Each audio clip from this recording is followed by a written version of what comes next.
Hey guys, today we are looking at the Tiger 2 Type B with the Porsche turret by Revell in 172. Now, you can Google or even check on YouTube for details about Ferdinand Porsche's involvement in the development of this tank or a lack thereof, and how the Tiger 2 hull and chassis ended up with that particular turret as opposed to what is known as the production turret. I would suggest David Wiley's video on the Tiger 2 from the Imperial Tank Museum in Great Britain if you want to find a bit more about that. Anyway, back to the kit. So the Tiger 2 there looks quite well in the artwork. Very nice piece of artwork there. This is done by this lad down here whose name I cannot make out. Looks like Uleta or something. And this guy has done, or possibly lady, I don't know, has done some nice work for Revell over the last couple of years. This is particularly tasty, actually. I think it looks kind of Normandy-esque. That seems to be possibly a typhoon coming down from above to make an attacking run on this particular piece of armour if he can locate him. Anyway, box itself, quite straightforward box by Revell. Kit number is 03138, as you can see, and that's pretty much that. Usual story on the side with Revell. Little bit of a blurb about the development of the vehicle itself there, 1943, Koenigs Tiger, etc, etc, and off you go. There's not a whole lot of information there, but as I say, online is a place to find that kind of thing. On the side then shows you some kind of indications as to what the tank will look like once you have followed the construction and painting instructions. And there's just the edges of the box again, back of the box, usual story.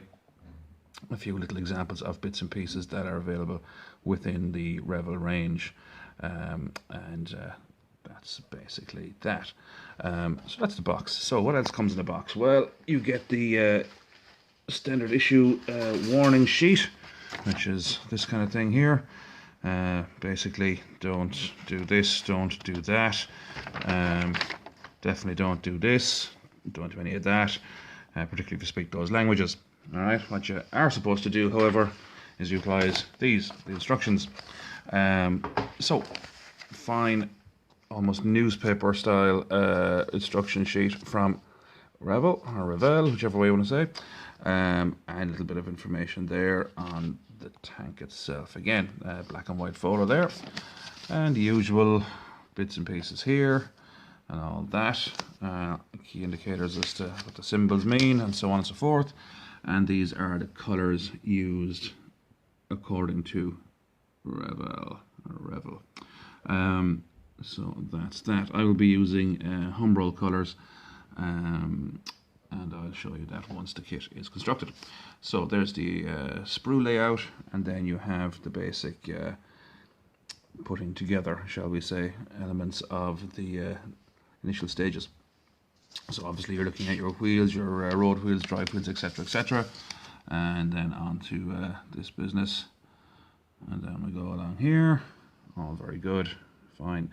Of course, it does have the multiple track piece systems that I don't like, as you might have heard me bemoan on several videos previously. However, I'm going to give it a crack, and we'll see how it gets on. Main reason I don't like them is actually due to smaller vehicles, not so much larger ones like these. Although I do find that because I use these for wargaming purposes, that they can get broken off quite easily if they get knocked around in transportation or that type of thing. However, we shall crack on and get that done, and you'll see how it worked out for me, or how good or bad it worked out. So there you go, section 10, you're just applying those to the hull, and so on and so forth, down along. Yep, all relatively handy enough. I have done the production turret version of this, which is basically exactly the same, apart from the turret, as the name would suggest. And that's the only kind of difference there. This little kind of section at the side here is a little bit different, and the front here, this was done away with because I thought it would be a bit of a shot trap that shells would glance in there and do damage. Yeah, we may or may not leave a turret hatch open, don't know. We'll see as we go along. There's your gun, goes in there, your kind of long 88mm anti-tank gun. The shell for which was kind of increased in size, if I remember correctly, not in diameter but in length and charge. So a fairly lethal piece of kit there. Then you get your MG34 for air defense and local defense. Although I probably wouldn't use it for local defense if I was sitting inside in a King Tiger. And there's the back hatch, and you put on your turret, and off you go. And then you have your paint instructions along here. Now that isn't exactly what I'll be doing. I'll be doing something slightly different, but you'll see that as the video goes on. This is kind of a, shall we say, Eastern Front type thing. I think that's the Eastern Front anyway. It's certainly a kind of a snow camo, I think. But that's that lad, and that is the back of the sheet. Quick look at the decals whilst we're here. These are the decals that are displayed in that instruction section. So nice, clear, straightforward. Gives you an alternate number set there as well, which is grand. We'll be using those. And yeah, that's those. Sprues. Quick look at those. Yeah, all nice, crisp, clear. That's one sprue. And the other side there. Okay. What else have we got? Tracks. Yeah, oh yes, look at those. Beautifully detailed, absolutely wonderful. Love those. We'll see how we go. So that's that. Wheels, of course. Yeah, nice detail on those. Going as fast as I can because the battery is dying on this thing. And there's your hull section, nice and crisp there. Yeah, nice detail on that as well. And it's the kind of mesh guards for the back here, the engine deck, and so all the bits and pieces there, looking good. There's your gun, your MG34 is above it, and your side skirts. What else have we got? That's it. That's basically the sprue section. Quite nice detailed there on those. That's the towing cables and so on. Yeah, look good. There's your hatches. There's your ring for the cupola for the MG34. So that is basically a quick look at what comes in the box. So what's more importantly is how we get on with the construction element of it. So I shall crack on and have a go at that, and I will get back to you forthwith, and I will also show you a couple of other examples of the Tiger 2 that I have in other brands. But for the minute, I'll just nip off and do that. I'll be back to you in a moment. All the best. Okay, so here is the completed Tiger 2 with the Porsche prototype turret. Didn't turn out too bad. In fairness, the main part of the tank itself, the kit itself, is fairly straightforward and fairly basic, and nothing particularly complex. I even got those tracks that I don't like very much to work out okay for me there. And that's basically it. The colour scheme used is just something I've been using a lot recently to match in with other things. So that's basically it. It's Humbrol matte enamels brushed on. I don't use airbrushes or that kind of thing, mainly because I never did, and I'm not going to start now.